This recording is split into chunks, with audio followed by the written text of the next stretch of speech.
Hello, everybody. Glad you could join us for episode number 28 of the Launch and Beyond podcast, a podcast designed to support you in not only achieving great success in your business, but in all other areas of life as well.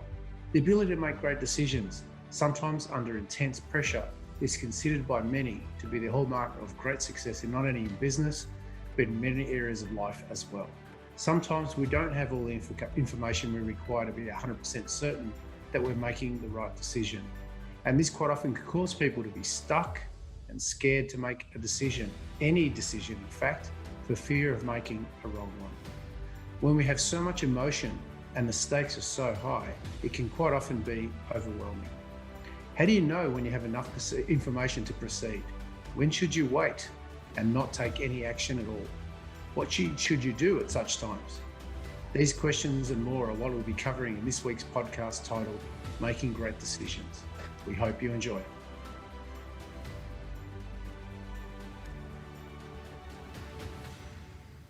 Okay, so if you're listening to us or watching us on YouTube, you're going to notice some subtle changes in our podcast this week. We're currently in stage 4 lockdown here in Melbourne, and that means Adam and I are recording from both our respective either offices or home offices at different locations. So this may impact on some of the sound quality, and we apologise for that in advance. We're in lockdown for the next 6 weeks. So over the next few episodes, this is the format that will be coming to you in our podcast as well. So before we get started, Adam, how are you keeping? How's life for you in this crazy world of lockdown stage 4 in Melbourne? Yeah, life's not too bad on this side. I've been off work this week, which has been good. Can't do anything, but I've been actually renovating my parents' house. So I guess that's the holiday in itself. But normally at this time of the morning, we're recording about 10:30. I've been covered head to toe in paint because I'm not really a good tradesperson, but you know, having some fun and learning some new skills. It's actually been funny. I've been getting out of my head and really being active renovating. At least I don't have any of that cabin fever because I'm sick of just being at home. We've been home for 6 months. All I do is go to work and go home, and that's it. But I guess we're trying to be positive and make the most of it. Yeah. How about you? How's your week been? Yeah, well, you know, you said about cabin fever. A little bit of that, actually. I think in this last week, I've been really, really busy integrating and adapting to the new scenario. So I'm fortunate in a lot of the work that I do in a consultative coaching capacity, I can do from home.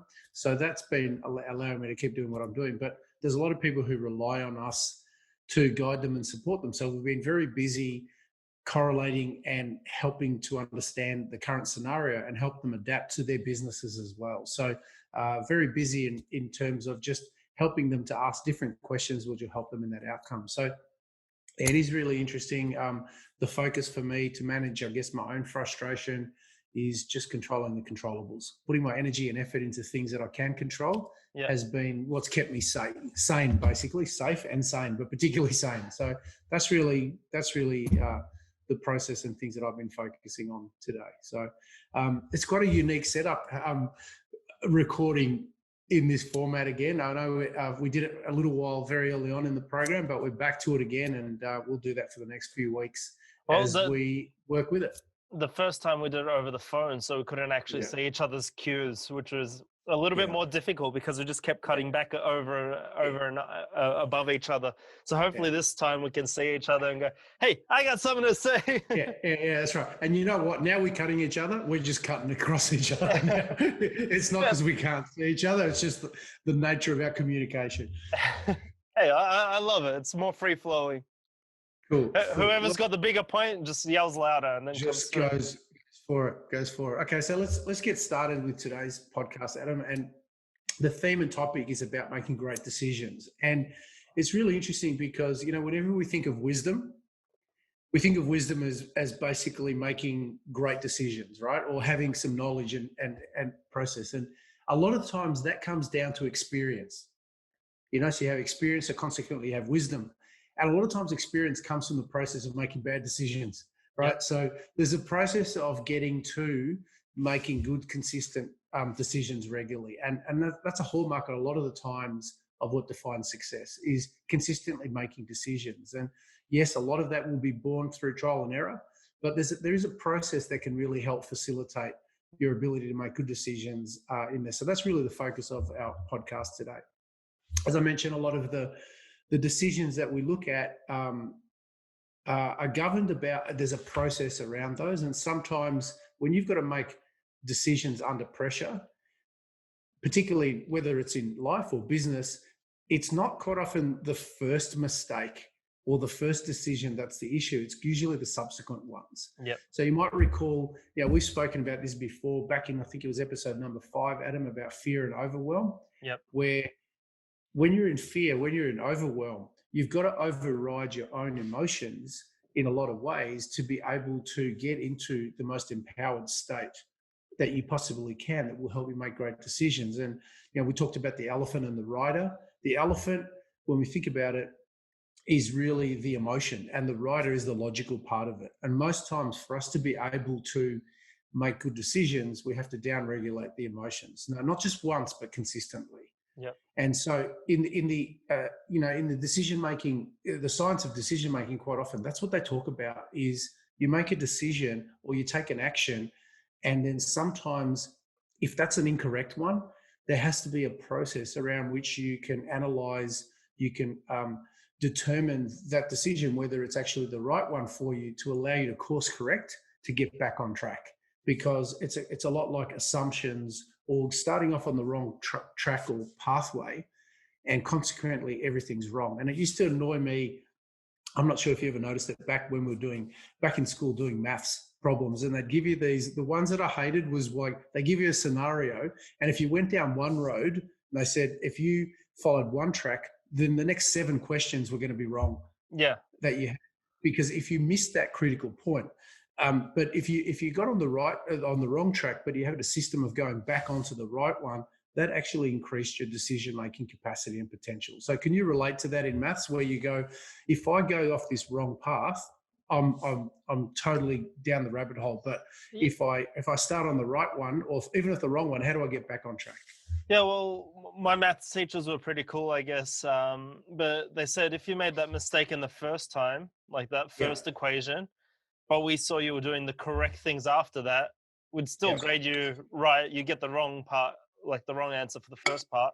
But then if your systems are right in the second parts, 3rd, 4th, 5th, 6th, 7th, they'll still grade you correctly. So I guess, we all make a little bit of mistakes, but we can always come back around and get the right results in the end. So yeah, I can relate that you do bounce back and you can go back and forth. But yeah, just because you got the first part wrong doesn't mean that everything has to be wrong. You have the right to make your own decisions, clear your head, and come back and keep going in a positive direction. Correct. And that's the whole decision-making tool and process we're talking about here, because, a plane, for example, where it sets off on its path from where it is to where it wants to get to, the majority of the time, the plane's actually off course. Yeah. And there's a whole process of course corrections along the way that you're making to steer you to the final outcome. And a lot of the times, based on where that first process is, this is what I find, and this is why it's really important. We're talking about this. Quite often people are scared to take the first step, because they're worried it may be incorrect.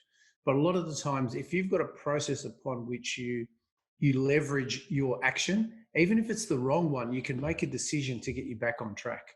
And a lot of the times, the perfectionists, which we've spoken about before, are so scared that it's the right decision that they won't make a decision at all.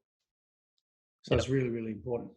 So I've got a couple extra examples which will highlight, I guess, the process of decision making, which may be very helpful. So imagine in business, example 1, you've got a long-standing customer who contacts you about a product or service that's failed to live up to its potential. Okay.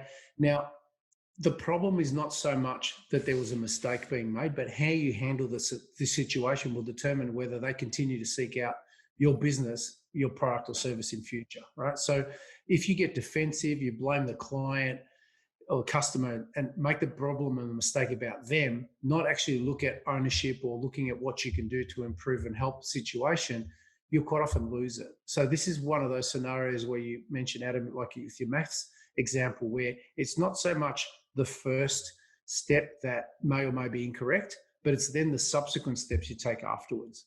And the decisions that you make, do I respond or do I react appropriately, will determine whether someone continues to work with you. Yeah, I agree with you there. Yeah, yeah, yeah. So I'll give you another example here. And this is probably along the lines of more of a personal one, a personal accountability. So imagine you're out on the town, you're having fun, and you've had quite a bit to drink. You've had a big win, you're celebrating, whatever, what have you. And you've had, as I said, way too much to drink. You decide, okay, I've got to get home. You probably drank more than you anticipated. So as you decide to get home, you pull out your keys and decide to drive home, right? So Yeah. the decision in that scenario is what we want to analyze, because the decision about whether you drank too much or not, that was one decision. But the decision then to drive home while drunk is the issue. So on That's the the way big home, issue.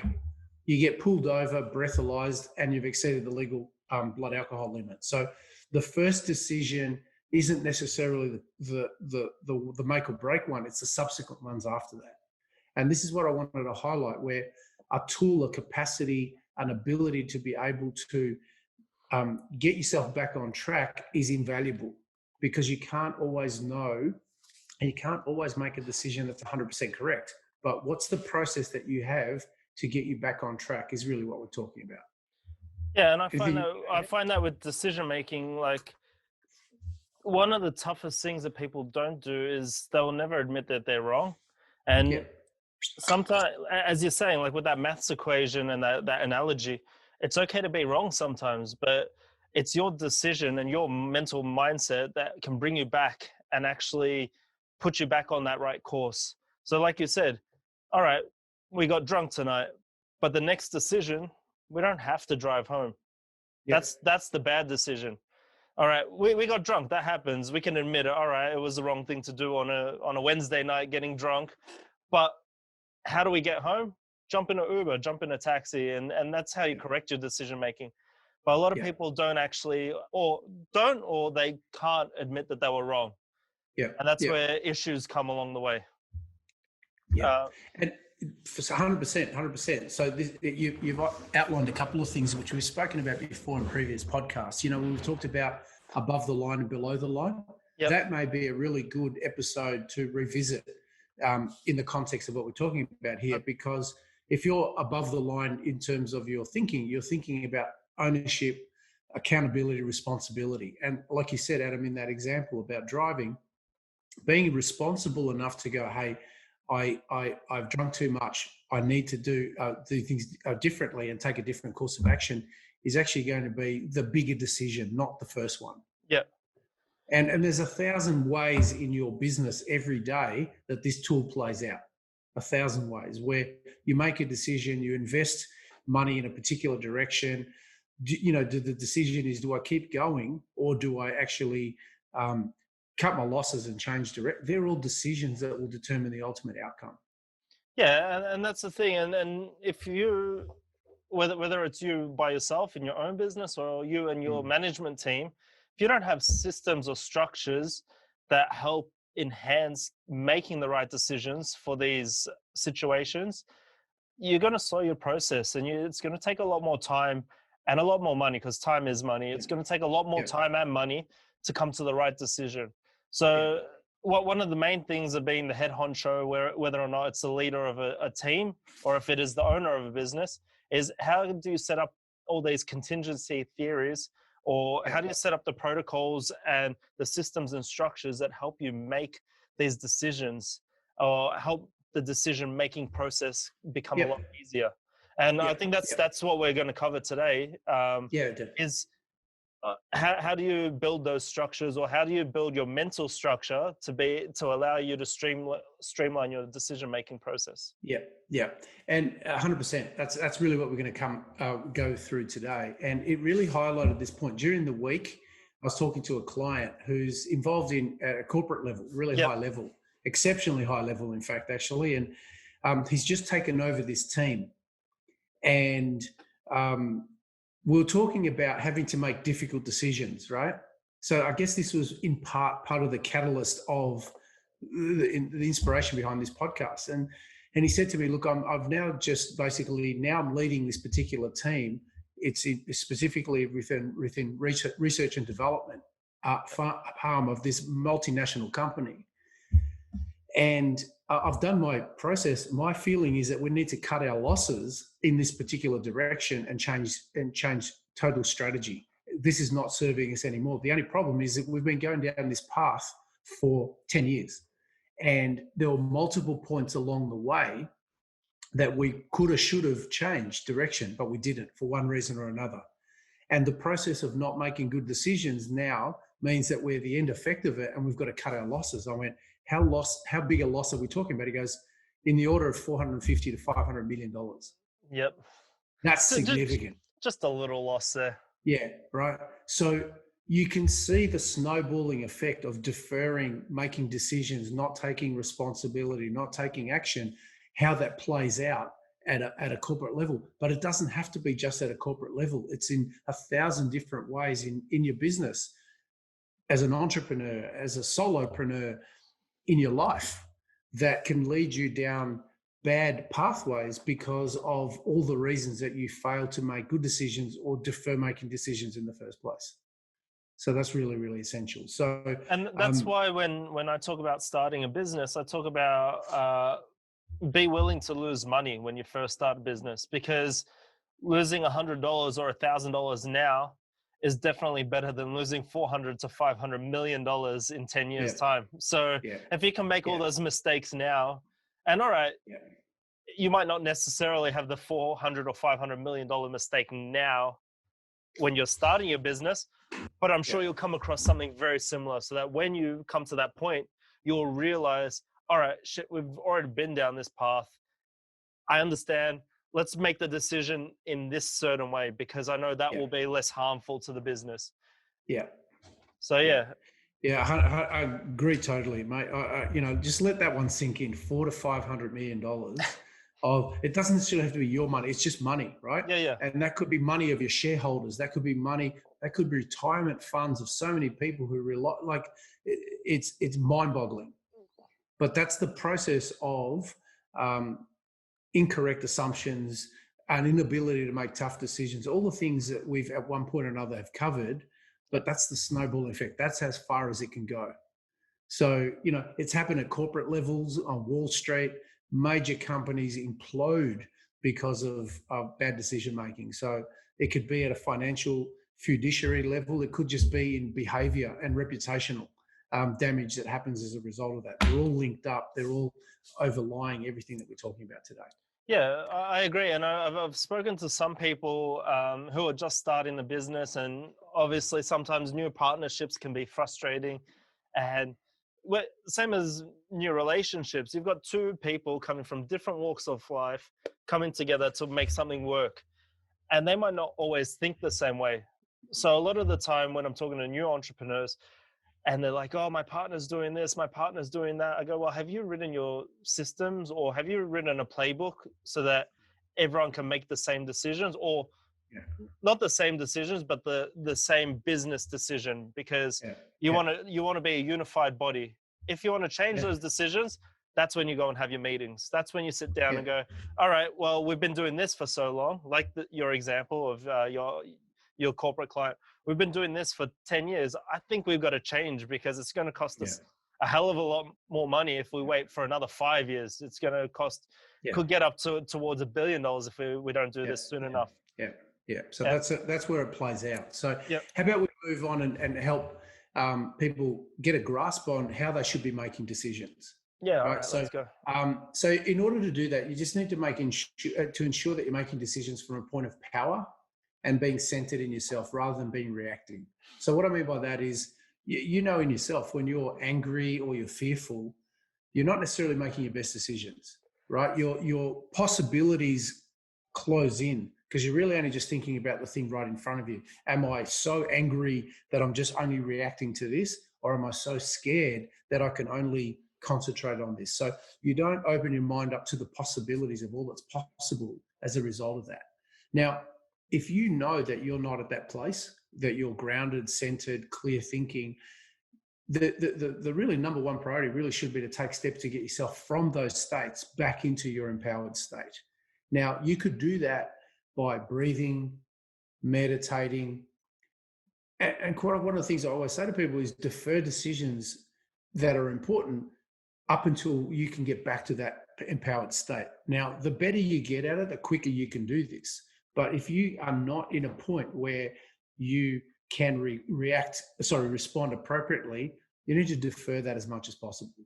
That email that someone sends through that you want to respond to straight away that you're so angry at, that's the one you just walk away from for a little while to cool down, cool your jets before you respond and react, I should say, to it. So Uh, it's the more urgent the situation requires, the quicker you need to be able to do that. But it's just paramount to be able to make good decisions. yeah, I don't know if you guys can see me. I'm laughing along with Jim behind the scenes, but I'm not laughing at your point. Your point is perfect, but I don't care if you laughed at my point. no. But, your state premier has been under some scrutiny lately for certain. My state premier, Yeah, you're in the your same one. state. That's kind of like the cousin that no one wants to acknowledge. I don't He's vote your him in. cousin. But yeah, anyway, has been under fire for this hotel quarantine outbreak out in Melbourne, which is it seems that it's brought on this second wave. But I was watching his press conference yesterday, and he was standing at the podium, and he had his thumbs on the edge of the podium. But as he was getting these harsh questions coming in at him, I could see that he was like clicking his thumbs, like just tapping, and that was a way to de-stress himself before he answered the questions, because the media was coming at him hard yesterday. And what he was trying to do was just de-stress himself. So he was using the physical reminder of tapping his thumbs on the podium, and then he was coming back, removing that emotion, like you're saying, and then going forward with his answer. Yeah. So there's a process of a routine and ritual that people use. You know, like you see that a lot in high-level sports people who, you know, they've taken a mark or they've taken possession of the ball. They've got a critical shot at goal, for example. The stakes are high. Or in basketball, I just finished watching the Michael Jordan. Finally, finally got to welcome. Series 6. I did. I got to 6. I got to 2, and then in the last little while, I've watched the last one. It's fantastic. It's that ability to make good decisions under pressure, and the people who can override that are extraordinary. But they have a system. They have a process of down regulating the emotion and getting to the empowered state. And the more times they've done something, the quicker they can get to that state than previously before. So that was the real process. And quite often there's a system. I remember reading a footballer here in Victoria, a guy called Jack Rewalt, plays for Richmond Footy Club. What he would do, which is really fascinating, at training, he would wear headphones, very much like we're wearing right now. And when he was practicing his shots at goal, he would have crowd noise. He would have noises simulating the environment that he would be trying to replicate the game game scenario as much as possible. And what that allowed him to do was to prepare his nervous system for that situation. So he was prepared well in advance for the situation. So when it came, he was fine. He had a system and a process of getting himself into the most empowered state. That's an example on a sporting field. You can do that in multiple areas as well. Yeah, like Rafael Nadal, the tennis player. You notice every time he's going to go serve, he, flicks behind his ears, wipes his nose, picks his wedgie, bounces the ball 20 times, and then he goes to serve. And then if it's a fault, he does it all again. Ears, nose, pick his wedgie, bounces. And it just gets him back into, all right, I hit a fault, but how do I get back to ground zero and start up my positive momentum again? And that's what his whole procedure does. It takes a step back, takes a breath, and then he moves forward. Yeah, because that becomes primed into your neurology, and specifically the part of the brain called the cerebellum, which is about habits and routines. So if you prepare that, the brain goes, oh yeah, hang on, I've been here before. I know what to do. And you don't have to get into your head. You can it's an automatic response. And so that's where the grace under fire or being cool under pressure comes into it, because you've primed your brain for what happens at the start and at the end. So it's just the gap in the middle that you're seeking to fill in. So that's really cool. So let's take this one step further, Adam. And how we talked about making decisions and taking action, right? So how much decision do you actually need before you can take action? That's a really good question. And former US Secretary of State and retired four-star General Colin Powell had a great rule of thumb about making tough decisions, which I think would be really helpful in this scenario. He says that a lot of times leaders struggle with fear because they are concerned about making a mistake when making decisions that's either going to embarrass them or hurt other people or the scenario. So as a rule of thumb, he says that if you have less than 40% of the information that you require, you shouldn't really be taking action. Don't proceed, because quite often you're being reactive or shooting from the hip, okay? The ideal metric, he believes, is about 70%. And this actually, incidentally, is what in the military they call the 70% rule, where you've got enough to go and then you course correct as you're going along, right? Anything more than 70%, you run the risk, according to Colin Powell, of potentially overthinking, being too slow to react, and potentially having the opportunity pass by. So it's really, really important. If you have up to about 70% of the information, that's when you can tap into your intuition. That's when you can tap into then go, okay, I've got the information. Where do I think I should go here? Now, what happens? And I might have passed it in one other podcast as well. There's a guy called Daniel Kahneman who wrote a book called Thinking Fast and Slow. Yep. It's a fascinating book because he talks about what are called two systems of decision making. Number one is system one, and number two is system two. System one are very reactive, primal brain, intuition or sort of survival based decisions. And number two are very logical based systems. And so what quite often a lot of people do is, if you're very intuitive, that's great. But sometimes you're reacting to previous experiences. You haven't actually gone through your logical state. So the reason why I love this decision-making process is it gives you enough information to make a decision, enough to get started. Then you bring in your intuition, your gut instincts, and that can really help you move in the direction that'll help you out. If you're just responding on gut instinct all the time, you don't actually evolve to a higher level of thinking. You're actually jumping at shadows sometimes, or reaction-based or survival-based, without actually bringing in the cognitive or brain capacities that were going to help you as well. So the take-home message here is you've got to have enough information to get going, be adaptable in the moment, but not so much information that you overthink it and you have paralysis, paralysis, I should say. Yeah. Well, yeah, we've mentioned it before as well. The way we started the podcast was in January.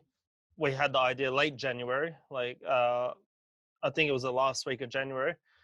And by the time we started, it was the last week of February, but that was only because we had to order the equipment and we waited for that to come and for me to get back from Dubai before we actually started recording. But we didn't overthink it. We didn't even have a name for the first two or three podcasts, I think. Yeah. So we were just like, hey, welcome to our new podcast. We didn't even know what we were going to call it. But we didn't let that stop our momentum. We didn't let that stop our positive feeling and our energy and our willingness just to record content and put it out. So like Jim says, like the 70% is good enough most times to get going. So I don't know how to audio edit. I didn't know how to refine anything. We didn't have a name. We didn't have a logo. We didn't have anything. We had the idea of a podcast and we had the equipment and we just went. Yeah. Obviously, we have that business experience and the content, but yeah. But you know what's really interesting is so many times, and this is what's really important is, I guess that we both have a higher risk threshold, so that'll explain that. But there's also a part of us that is comfortable with going, hey man, I'm just going for it. Yeah. Right. I don't know all the parts. I'll work it out. Right.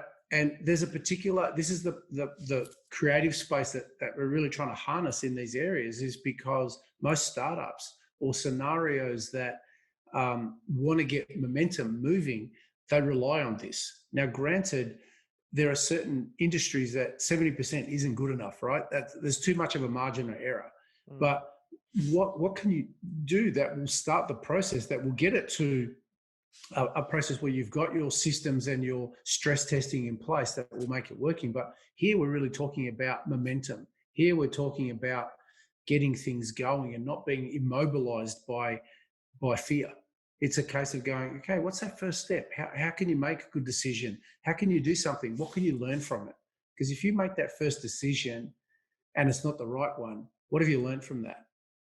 And when you can analyze that and have a feedback system to go, okay, we went down here, it's not quite right. If we move 5 degrees either side, that may be better.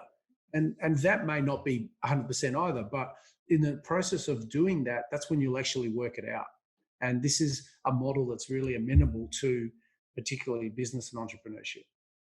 Yeah, I agree with that. Yeah, like for instance, Elon Musk and SpaceX, 70% is not good enough for those guys. They're shooting someone into space, 70% is too big. But for most people, 70% is good enough to get you started at least. Yeah, that's what it was, because, Elon didn't have 100% of things worked out at the start. So by the time they're launching someone into space, they didn't do that on a 70% model. It was the 70% that got things started that led it to the point where they're then testing live and they're going live. So I guess you make a really good point there too, Adam, is that it's not the end product of 70%, it's at the start.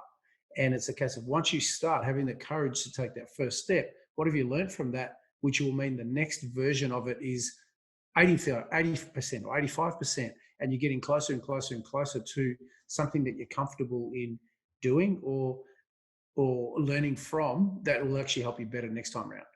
Yeah, right? definitely. That's really the case of it. Okay, so I want to go through a really good way and a frame and a model that will help people get perspective and how to make really good decisions. So is that table all right in front of you? Fine. I feel like you're beating on the table, hammering your point in. No. I'm just excited. Make decisions now. So I want to go through. So imagine like step one for people is to make sure that they're in an empowered state. Okay. So that you might breathe, meditate, find a way of getting back to your most empowered, most centered place to be able to make a good decision. The next level, I think, is going to be really helpful. I got introduced to this concept quite a few years ago by Edward de Bono. He talks about it as the 6 thinking hats concept. And it's fascinating because what this does, it helps you get perspective from multiple directions and helps you determine the best solution or the best outcome that could come from this, even if you don't have other people around you. So sometimes you'll have a group environment where you could toss around an idea and everybody can give you a perspective and you can help that. And we've talked about the benefits of that, but sometimes you don't. Sometimes it's just you. Sometimes you have to make decisions, and this will find from, I guess, multiple perspectives. And I think you'll find this perspective and this, I should say, tool, a really helpful way to help you do that. All right, so let's get started with this one. So if you can imagine you've got 6 hats, and I love this example, and I've actually brought it into play in my own way. So whenever the 6 avenues I'm going to share are a little bit different to how I've done them, but I have caps in my office, and when I want to think as the visionary, I put a particular type of hat on. If I want to think in terms of the analytical person, I put a different hat on, and that triggers my brain to think from that perspective. So Edward de Bono's technique here, it's called the 6 hats. You've got a white hat, a green hat, a yellow hat, a black hat, a red hat, a blue hat. Okay, so we've got a white hat, a green hat, a yellow hat, a black hat, a red hat, and a blue hat. So if you can imagine what these hats represent, a different perspective or a different way to look at things. So let's start off with the first hat, which is the white hat. And Adam, jump in at any stage of something, because I've got a little bit of data here, which we'll have available in our show notes. But if something that really resonates with you, man, just jump in, add a perspective in there. I don't want to be hogging the information. No, But you've mentioned this topic before. mm, The many hats that entrepreneurs wear. It yeah, was yeah, in yeah, one of our earlier episodes. yeah. So this Um, is me expanding on yeah, it to yeah, give you to explain what it is that that's talking about. So let's talk about the white hat, right? So the white hat is really about, imagine you're confronted with a situation, a challenge, something like that. The white hat represents gathering data to understand the issue or the problem you need to solve. So at this point, you've got to ask questions about the available evidence that's in front of you. And when you do that, you draw in additional information that's going to help you get to truth, right? So a really good starting point here is, okay, what information do we have and what does it tell us? And so once you're starting at that scenario and that process, it's all about trying to expand the field other than what's right in front of you. yeah. Yeah, Anything you want to add to no, no, I do this often, and I actually just before we started the recording, I was scurrying around trying to figure out how to connect my camera to my laptop, and the amount of data I was collecting, I really needed a white hat on for that because I was just collecting all this data, and then we were Yeah, problem solving even to just before we were recording because I didn't know a lot of the stuff, and then I had a watermark on here. I didn't know how to get the watermark off. Um, but but just because I was collecting all that data and instantly I made these decisions, in the end it gave me a good result. But yeah, you constantly live up to that with that data gathering and correct yeah. decisions. Yeah. So there's a caveat I want to add here is because a lot of the times people get stuck in this white hat level where they just get data. Look, let's be honest. In this day and age, your challenge quite often is not that you can't get enough data, right? And sometimes it's too much data. Sometimes it's having the awareness of how much data is necessary. All right. And sometimes it's a case of not being stuck in the data because if you're not confident in yourself, you don't back yourself, you're going to constantly be stuck in step one of white hat thinking, where you're just going to go, I just need more information. And you go, no, you don't, dude. What you need to do is pull the trigger. You need to start, but it's not that you need more information necessarily. It's just that you're overthinking this. So this is where we get to about the 70% part, which you go, okay, I've got a bit of information. I don't have it all. Do I have enough to take some step? Yes or no? That's, I guess, a really important outcome at this level, right? The next level, and a lot of the times, the way to that I found really helpful here is through a power of questions. So if you're getting data, the way that you move to the next level of thinking is through the power of questions. So as we move to the next step, which is the green hat thinking is basically critical thinking and problem solving. So once you've got data, you start envisaging new ways to solve the problems, right? And being open to having different ways and possibilities to solve that problem. So the way you access the empowered state of yourself is through the power of questions, right? Now, we've mentioned before, the quality of the questions determines where your brain goes. So if the question you've got is, oh man, why does this keep happening to me? Then you're going to keep getting smashed with disempowering solutions. Your brain's just going to seek to answer that question. But like in the scenario that you had, Adam, just before technically we had issues, they're going, okay, I've got this information. Where could the solution to be for this? Or how can I use this information? Or, wow, this is the scenario. Which bubble in my brain do I need to go to find the solution for that? So what the green hat thinking does is it looks at the scenario that you're in front and adds a question by going, okay, so what are the possible solutions or creatively that I can think of that will help me here? Yeah, Anything you and want to add? no, just a quick tip to everyone: just turn everything on and off before you start anything. If it's That's what not you working, did. turn it on and off. Yeah, that was back in the day before you used to slap things. You used to slap Yeah. the back in the day, back in my day, I'm showing my age. We used to, if the TV wasn't working, you just whack it.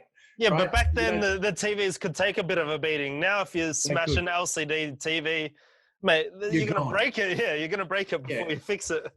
It was usually a connector issue or something internally that was the problem. The whack was enough to just reset it. These days, that's right, the on and off. So, Yeah, I see my dad constantly smashing like remote controls, and I'm like, Dad, they're not built like that anymore. yeah, The it's the circuitry's product just of gonna. it's the product of our generation, and that's how we used to think. Just whack it harder. Just hit But it. but that's one level of thinking, right? Hey, It's a classic scenario. Arthur Fonzie used to kick the jukebox to get it working. That's how Used it to works. go, man. That's who used to go. So green hat thinking takes the scenario of white hat. So you got information, then you're asking questions. Okay, Yeah. so what's going on here? What are some of the solutions or directions I could go based on the information that I have? Right. So it builds on the one before. So we've got white hat, which is about data, green hat, which is about critical thinking.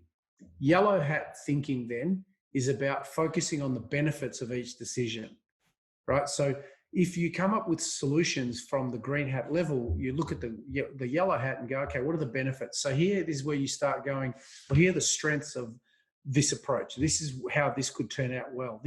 So what's really important here is that you let the idea run almost to the end.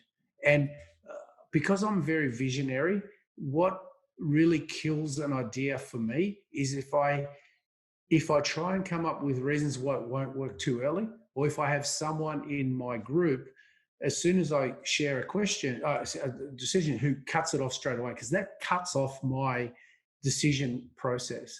So what works well for me, and this is where a lot of yellow hat thinking will go for me, is I've got an ability to go from information to outcome like in a nanosecond. Sometimes I've got to think about it through and I go, that's a crap idea. But unless I allow the idea to run its full gamut, then I don't know what potential it could have. And so this is where it's really critical. Unless I get where I've gotten shitty in the past with someone who I team up with, who you'll realize who's coming at it from a different hat. If they are in the process too early, they can kill the concept and idea. They've got a strength, but it's got to come at a particular point. It's got to be at the right time. And sometimes if you've got people in your group who are different perspectives of thinking, you'll realize why they'll clash because they're coming from a different direction. So, but allow the idea. This is what the person of the benefit of yellow hat thinking is allow the whole idea to run all the way through, to think about how it could possibly work out and come up with some reasons why it could work out. And in the process of doing that, you might go, no, that's not going to work. But at least you've allowed that process to run its gamut all the way through. Any comments, Adam? No, I'm the same as you with this. Like I'll always be pitching 100 ideas to people, and the second I get shut down by someone, like abruptly shut down, like, oh, that's the worst idea I've ever heard, I just stop pitching ideas to that person now, and like but it shuts my mind down as well. Like, maybe my ideas aren't good enough to be pitching it out to people. And stuff. You start questioning yourself, which you should never do. You should go, all right, you can question yourself, but not in terms of a creativeness. You're like, what do I need to grow? But always keep that creative flow happening. And I 100% agree with you on this. Like the second I get shut down, I shut down. Yeah. And so why that's really important, and you're right, it happens a lot in creative space. It happens when people are in design. If you've got someone who has got a very important role in critiquing elements of it, if they come into the design process or the idea process too early, it shuts down the whole thing. And that's not necessarily the best stage and level for that level of thinking to occur. You've got to let it run its course. The embryonic stage of an idea has to run through. You're not going to take action based on that, but you've got to allow that to morph into what it possibly could be.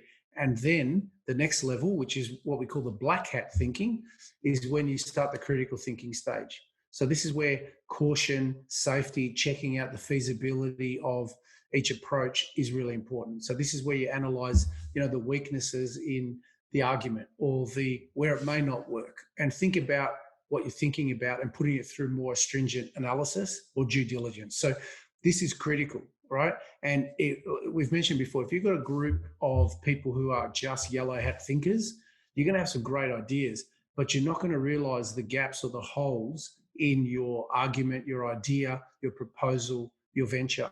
you have to have black hat thinking in yourself and in your team around you. And generally speaking, the black hat people and the yellow hat people are going to clash, or they're going to be the parts of you. Like in previous business ventures that I've had, really critical that I had people in the black hat capacity, but they used to piss me off the most.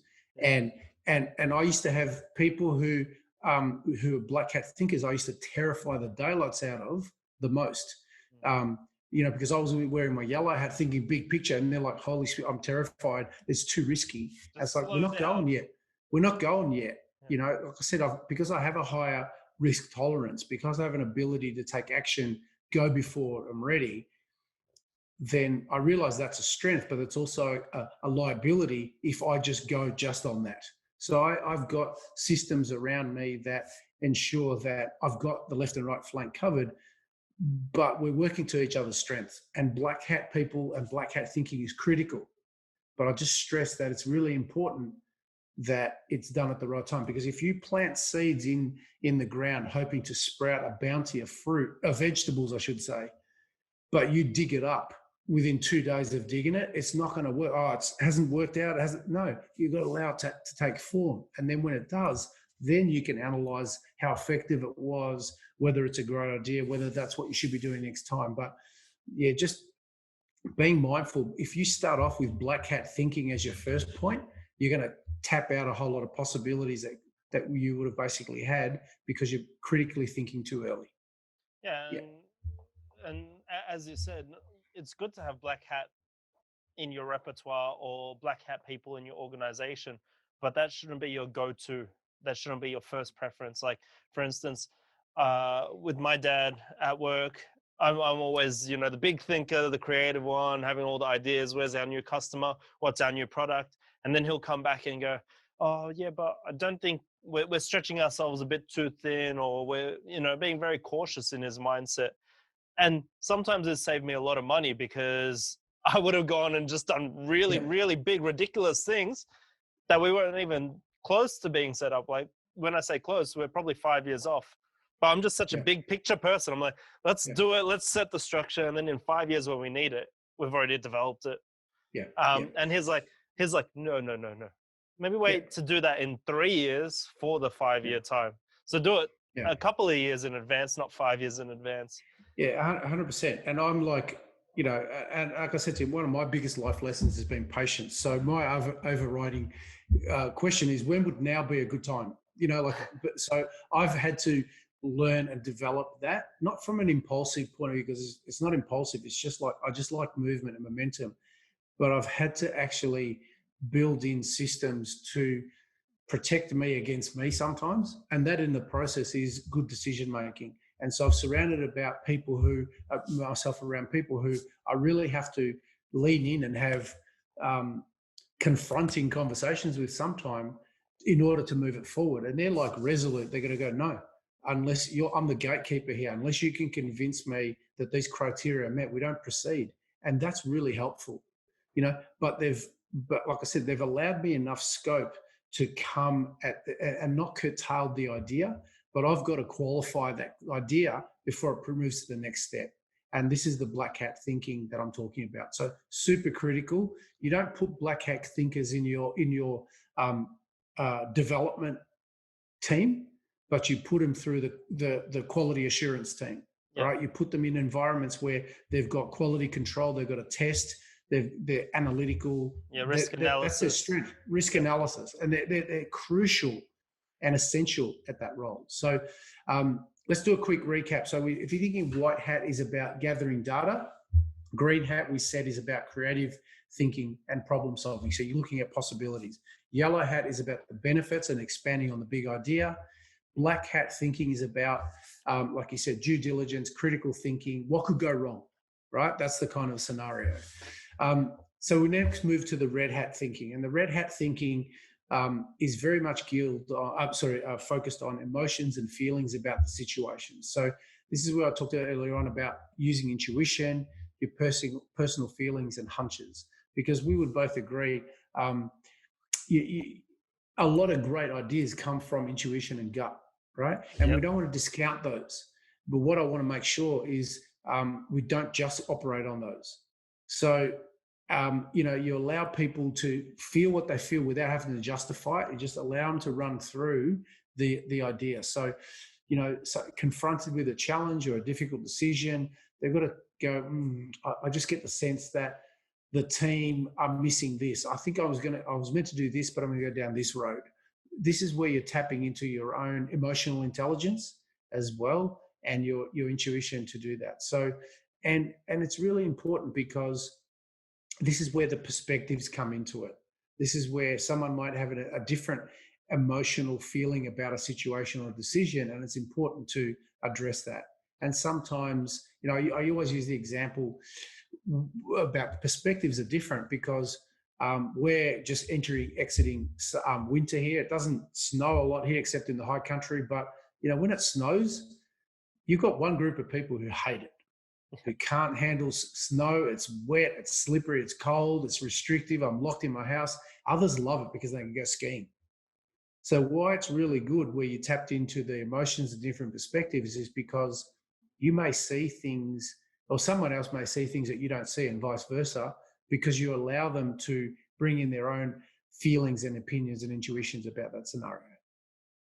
Yeah, and And no, I love using the red hat when I'm in sales pitches or sales meeting or meeting a new customer or meeting when I'm on the road and traveling and you're talking to new people and meeting them. I like to use the red hat as an emotional or a gut feel gauge on who I'm talking to and if I would like to do business with them in the future. Obviously, we want to do business with as many people as possible, but sometimes when you're meeting a new person and whether or not it's business partnerships or as a key customer, you'll get the feel and you'll go, hey, is this actually right for me or the business? And you can feel it in the pit of your stomach sometimes going, yeah, I like this guy. And you're not thinking with your head, you're thinking just off your gut and going, yeah, I can see this is going to grow. Or actually, no, I'm getting a weird vibe from this guy. Yeah, don't worry about that. And that's where I like to use the red hat is more in that customer sales or that management team building situation where you're like, yeah, I want that person because again, people want to do business with people they like. And yeah, that's how it goes. yeah, So that's the decision making that I allow the red hat to come into my life with. yeah, yeah. And for me, it's really important as well too. I'd make a lot of decisions with that red hat, but it also connects me to not only my feelings but the feelings of the group Mm. as well. So quite often with our team meetings, with our group, we check in. The first thing we check in is, interestingly, is a lot of times our red hat. So where are we personally in ourselves? So that we'll start off our team meetings with either a 3-word check-in. And I've done this at retreats that we've attended and been part of. 3 words that highlight where you're at and or something that you feel like saying. And a lot of times you connect from heart.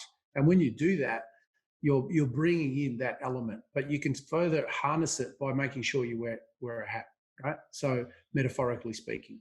I Um, think in the I don't know however many weeks you used to ask me my 3 words. It was always positive, overwhelmed, and yep, I don't know. It was always like there was one that was always negative, and I think they were yep, always the same anyway. It was just positive, yeah, overwhelmed, yep, and enjoying the journey, and that was yeah, basically yeah. it. Yeah, and I actually use that a lot in my coaching. So quite often, every time I get on a call, I'll talk to someone. I'll go, great, awesome. Let's focus on any questions, challenges, obstacles, opportunities you want to focus on in the next time. But before we start, I want to give you, I want to hear 3 words because that primes my brain to go, I'm going there. Because Yeah, if they don't have a question, if they're confusion, their words give me an indication. So that's how I use it, and it connects me to them yeah. and it's really powerful. So, but we do that with our team, our whole team, and it's such a powerful tool. So it validates the importance of emotion in a lot of things, and emotions come in a big part in our decision making. So it's really helpful. All right, so we've gone to 5 hats. Let's do a quick recap for people who love the reminder of what they are. So white hat thinking we mentioned is about gathering as much information as possible. Green hat thinking is a lot about critical thinking and problem solving opportunities, being open up to possibilities. Yellow hat thinking is about the benefits and allowing ideas to run, I guess, bigger picture type concepts and ideas. Black hat thinking is about critical thinking, due diligence, risk analysis, basically. Red hat thinking is bringing in your emotions, your feelings, your hunches, your intuition. And the blue hat thinking is really about focusing on the processes. So it's a little bit what we call meta. It's the next level of solution, and it's really focusing on taking on board all the risks and everything, and trying to build processes and systems around how to best problem solve. What's the best solution? Any weaknesses in the approaches that we've had? And really the importance of this level of thinking is allowing you to think the scalability of the concept and idea and how we will apply. So it's all well and good to have this level of thinking, but a lot of times you need to build a process or a system around what's going to be the best course of action, bearing in mind all the levels of ideas and continuity. So here's where people who, and I've mentioned before in our processes, in our team, particularly with my wife Bettina and all our ventures, Bettina's biggest strength, amongst many strengths, I should say, is our blue hat thinking. Yeah, I don't know, I got out of jail that one. Yeah. Amazing Bettina. Hi, hope you're keeping well as we're recording this. But she does this really well. Is I can come up with a solution, I can come up with a scenario, and she'll build a system around that. And if you don't have someone who's like that in your world, you can develop this by getting into that headspace, by looking at this and going, okay, how do I reproduce this? How do I create a system around this? And that just takes your idea to the next stage and level. So that's the important part of blue hat thinking that rounds out a lot of the process. Like, how do we scale this? How do we reproduce this? How do we build a system or procedure around this? That blue hat thinking is all about. And one of the main things with the whole hat system is that you've got to be gutsy enough to try everything. Yeah. When you're starting out, be gutsy enough to try it all, because that's the only way you develop. Sorry, I'm just my camera just died. Just give me 1 second. Right. Yeah, sure. I'll keep talking. I don't mind. Yeah. So that's one of the things. Because see, look, I'm problem solving right now while we're recording, and you develop these skills as being an entry-level entrepreneur, and then you can start going and becoming better and better at your life when you're further along in your entrepreneurial journey. And that's one of the things that we do critically as entrepreneurs. Yeah, 100%. And it's really important having the power of perspective. Because there's a story that says, if someone's blindfolded, or if they're blind, for example, and you, actually, let me rephrase that question. Imagine you have 3 different people who are blindfolded or are blind, and you get them to basically touch an elephant. One you touch at the trunk level, one you touches the leg level, and one touches the tail. Now, based on each perspective, every one of them is going to have a different indication or idea or perspective of what the elephant is. The reality is it's all of them. But because they were in different perspectives, they didn't have the ability to take off the blindfold or open their eyes and see the whole elephant. Their view is going to be tainted by their immediate reference point. So you expand the perspectives, it gives you a bigger picture and lets you go, well, that's what really an elephant is. I was only just looking at one part of it. So that's the whole benefit to me of the 6 hat system of critical thinking that will help you make good decisions. And remember, we mentioned before, this is really helpful for yourself to be able to make decisions if you're by yourself. But if you have the advantage of having a team, ensure that you have people who have different levels of thinking that complement that. And if you don't, do what I just said earlier on. I physically have the hats. If I turn my camera around, you realize I've got 4 hats in my office here. And depending on what perspective I have, I physically put it on. Yeah. And that anchors me to that type of thinking. It's not enough to go, I need a neuro association to that. And I physically put the hat on. And that helps me get into that kind of scenario as well. So, Yeah, and um, sorry to jump in, no, go but on. yeah, you've spoken about the hats before, but I find that with work, specifically the roles that I play, I have a different uniform for everything. So Yeah, if I'm up in the office, I'm wearing generally this with a pullover or something that makes me look like an office person, yeah, or an owner or a boss. And then when I'm down on the production floor, I've got my whites, my baking whites, so that I change into that every time. So if I'm ever going to be producing, I look like I'm on the production floor and I belong there. yeah, But it puts me in the mindset. I put my phones down. I don't look at my emails for the day because I'm actually going to be producing. And yeah, then when I come back to the office, I change back into these clothes, and then I can host my meetings or have my calls or do whatever I need to do. But it's a yeah, physical reminder of the role that I'm playing in that time. And it's so yeah. similar to the hat situation where, that's the thought processes that you're going with are correlating with colors. Yeah, yeah, fantastic. So, Adam, as we start winding down in this podcast episode, there are some action steps if people so choose to do them that would really help them to get the most out of our podcast episode today, and steer them on the path of making good decisions or consistently good decisions as often as possible. Right. So, I guess the first action step would be to have a process around making good decisions and aim to be proactive and get yourself into an empowered state rather than the reactive state. We mentioned earlier on some of the things you might do is you might breathe, you might meditate, you might walk away from a scenario that is plugging you in until you're in a state where you're making better decisions. That's taking you away from fear and anger and more into a calm, some sort of clear thinking state. That's going to increase your chances of making good decisions consistently. Yeah, have a Um, couple of scotches. That always helps me with my well, some decision people, making. what you're doing is the effect of that is that actually making you calmer, Yeah, just and relaxing. that's really what that is. So effectively, that's what a lot of people do is they recognize in themselves, hey, I'm too uptight. That's what people do. If they use alcohol for calming effect, it's the effect of being calmer that helps them do that. So they're finding that solution to what's helping them out.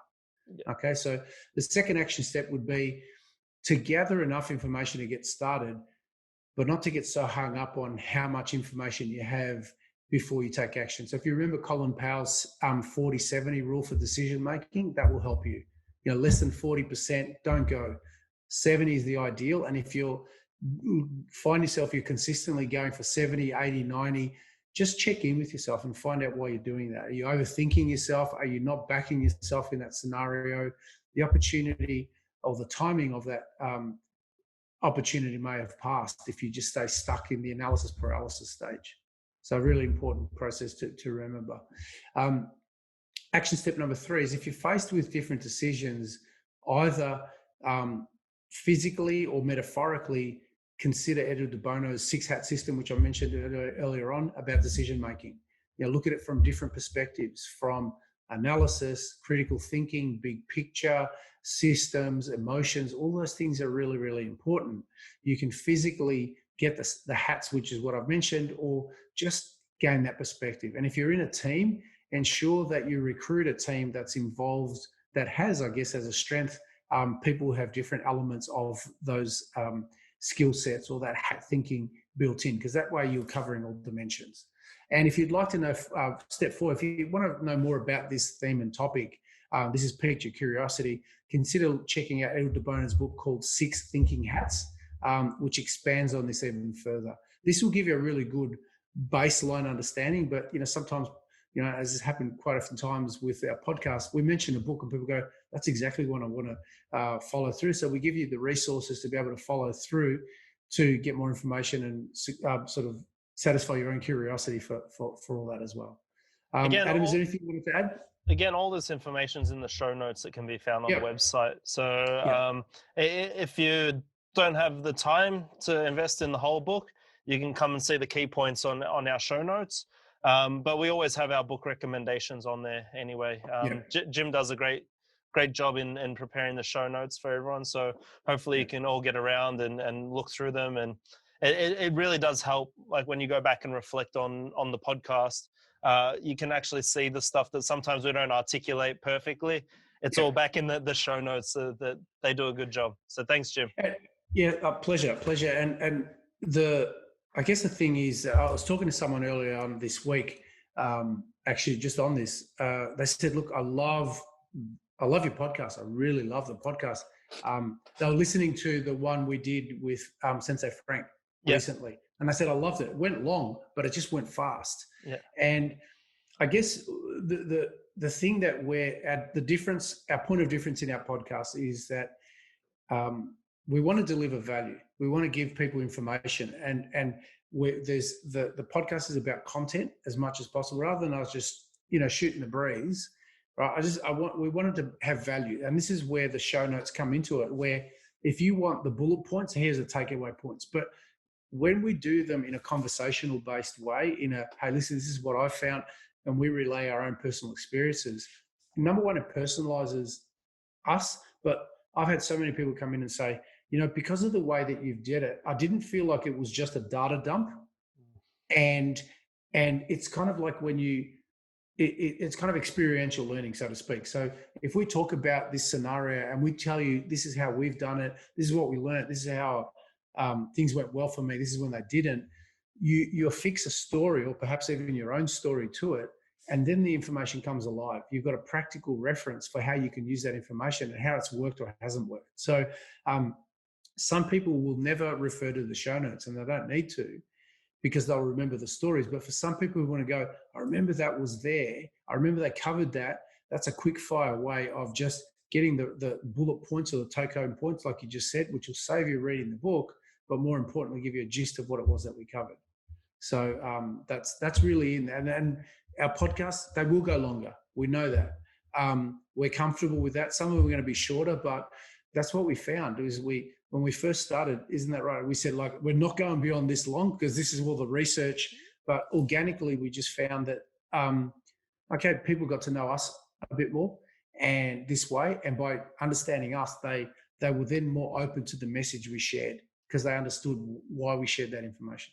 Yeah, we initially started trying to go for 45 minutes, and we tried on the first few, but it just felt super rushed, and we didn't find that we were providing the correct value or what we thought our podcast should be.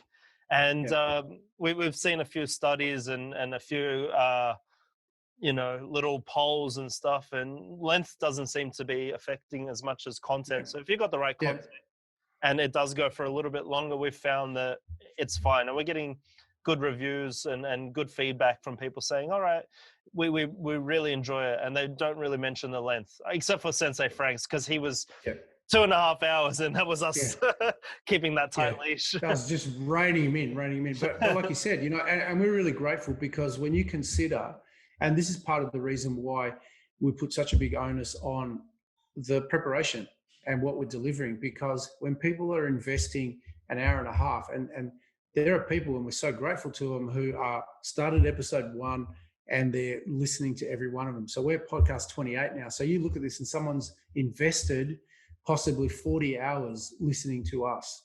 Now, I'm incredibly honored by that.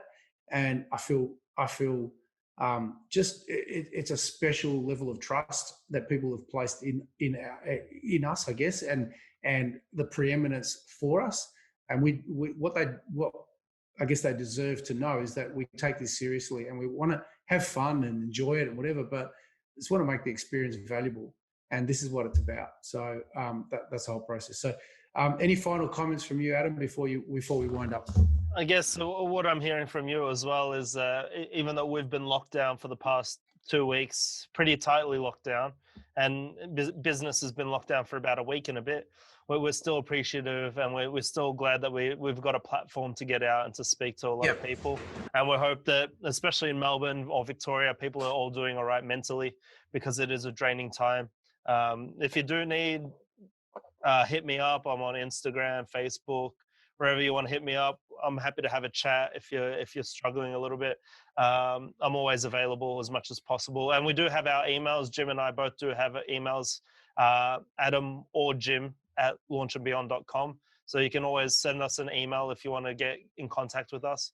So hopefully everyone's doing all right, and we appreciate you following and listening along. That's it for me. No, The topic was that's really awesome. good, self-explanatory. Yeah. Again, the 6 hats, we've touched on it before, but it was good to go deeper into it today, and really appreciate the topic. Thanks, Jim. No, awesome. And not only thank you to Adam for being a part of this duo, but also thank you to everybody for joining us. As we said, we value and appreciate you, and we're here if you want to reach out and connect with us. You can do so on Instagram, Facebook, and our extended Launch and Beyond community on those channels. So if you've got any questions or comments you have about the podcast or anything you want any support with, as Adam just said, look, please feel free to reach out. Interestingly, we keep saying this, but a lot of the times the information that people share with us individually, their thoughts and questions that we're answering, would be great if they were put in a bigger forum and a bigger community, because then everybody would benefit from them. So we don't share them and breach confidentiality by any means, but it'd be awesome if someone has got a question or a comment, you'd post it, and then everybody could benefit from that. It'd be really great. So finally, if you are enjoying the podcast and finding value in it, we'd be grateful if you could go over to iTunes, leave us a review. Why this is important is because it allows us to reach a larger audience and help more people. People look at the reviews. If they see that they're getting traction in there, they're more likely to listen to them. And for the people who have done a review for us, we're really grateful. So thank you once again, Adam. Thank you very much for setting everything up and making it work within our home offices. Look forward to our next episode. So from me, it's bye for now. Thanks, guys. See you later.